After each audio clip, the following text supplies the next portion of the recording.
Hello and welcome to the last ever edition of Rare Reads from here. Empty bookshelves. Yeah, I'm moving today. So this is the last one from number 10 and it's going to be a review of this. So Sean McNulty's For All We Know We Don't. And it's a short story collection, as far as I know, his first, as far as I know. I don't know much about him other than he's an Irish writer. I loved this. Yeah, great collection.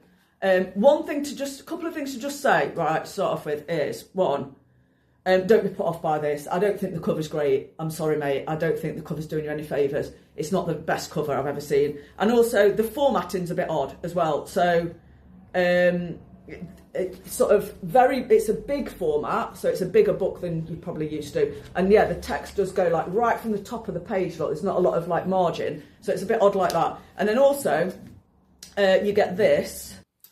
So sometimes there's just a page number in the middle of the page like that. And the first time I saw that, I was like, oh, is that some kind of weird mistake or something? But don't be put off by that. Don't. It's, the stories themselves, the writing is great. So don't be put off by those things. It's the first thing to say.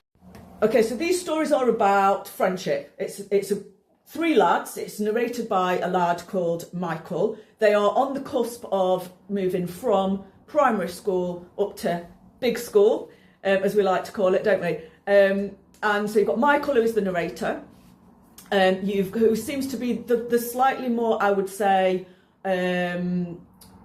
he's the quieter one. He's maybe the clever one, although he might not admit that himself. Maybe the slightly more sensitive, more imaginative, creative one. Maybe he's going to be a writer when he grows up. I don't know. And then you've got Dixon, who is described as mad. Mad in the head. He's described as Dixon, and he's sort of like the one that the teachers have written off. And basically, you'll never amount to anything. His dad's got drink problems. He's from, quite a sort of troubled background sort of thing. And then you've got McGurk, who is, I think, the funniest one. McGurk is more of a fighter, and he's a pyromaniac. And so there's one story where he's holding this, there's a certain firework that's meant to be held in your hand, not a sparkler, something else like some kind of rocket or Roman candle or something.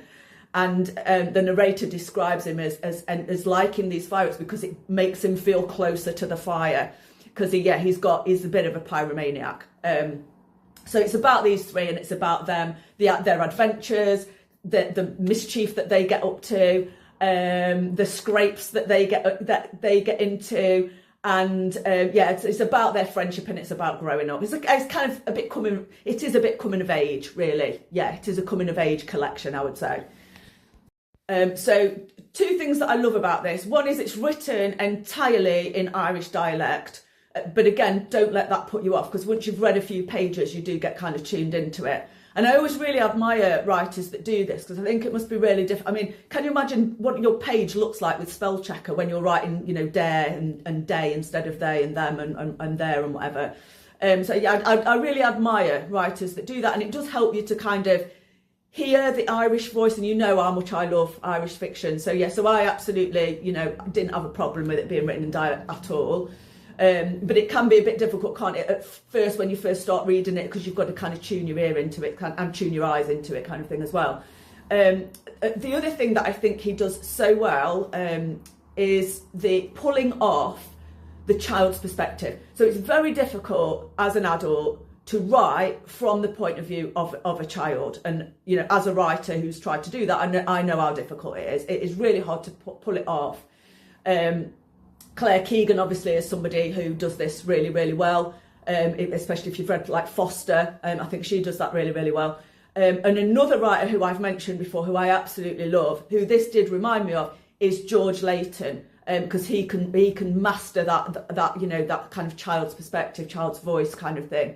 And so you very much are immersed in this world of childhood. And when you get violence, it's set in Ireland I believe it's in the 90s. There is some violence in there. There is some religion. There's a little bit of politics, but you very much get it through the child's lens. And he does that really, really well.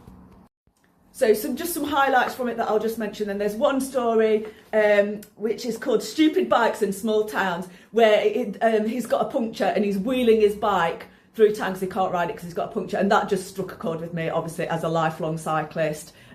I just left a job where I had to cycle up this really bad, like busy road. I nearly got killed no end of times. And I, for some reason, had more punctures while I was cycling to that place of work within the space of like 5 months than I've had in my entire life. So that story really struck a chord with me.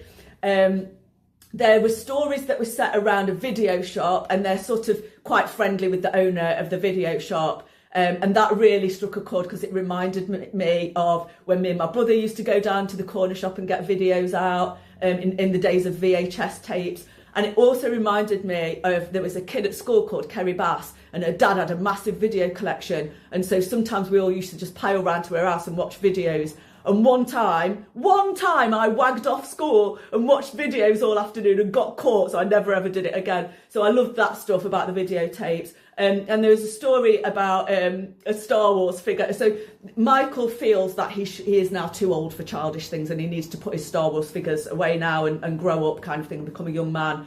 So there's a funny story about a Star Wars figure. I won't spoil it. I'm not going to do spoilers.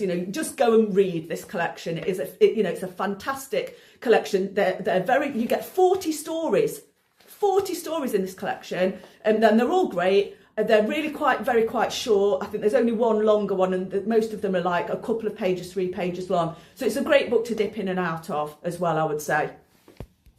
It's also very funny. You know me, I love my, funny books. It's very funny. There's a really funny bit where Dixon is demanding that somebody gives him one of his sandwiches because he never seems to have anything to eat or anything. He's from quite a bad background, Dixon. There's a bit where this kid's got a turkey sandwich and he goes to him, "Turkey, what are you, Prince Charles?" So I loved that. I loved as well, there's one story where Michael and his mum are going collecting for his communion. This is a Catholic, and they're going from house to house. And they go into this house, I think it's the Callahan family, I think it is, Mr. and Mrs. Callahan, and he's describing how religious they are, so he thinks he's going to be quids in with them, so I think so he's really sucking up to them to get some money off them. And there's a bit where he's describing their house as being like a shrine to God, and he says there's this giant sacred heart on the wall, like it's a poster for a new movie called Jesus Christ or something like that. So there's some really great humour in there. So if you like funny books, if you like short stories, if you like coming of age, if you like stuff about friendship, about growing up, then this is definitely one to check out. And I think he's one to watch as well, Sean McNulty. I'd say, watch out for what he does in future, because I think this is a debut collection, and it is, it's great.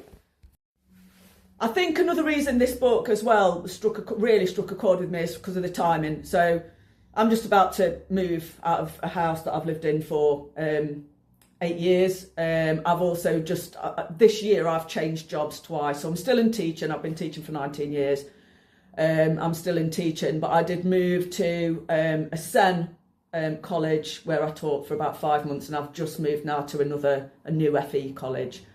So there's been a lot of change this year, and I'm about to move back in with my parents. So where in this book these lads are on the cusp of that change, that shift from childhood to young adulthood and putting away childish things. I'm regressing to childhood. So I'm selling my house where I've lived on my own for the last 8 years, and I'm going to move back in with my parents. I have failed as an adult.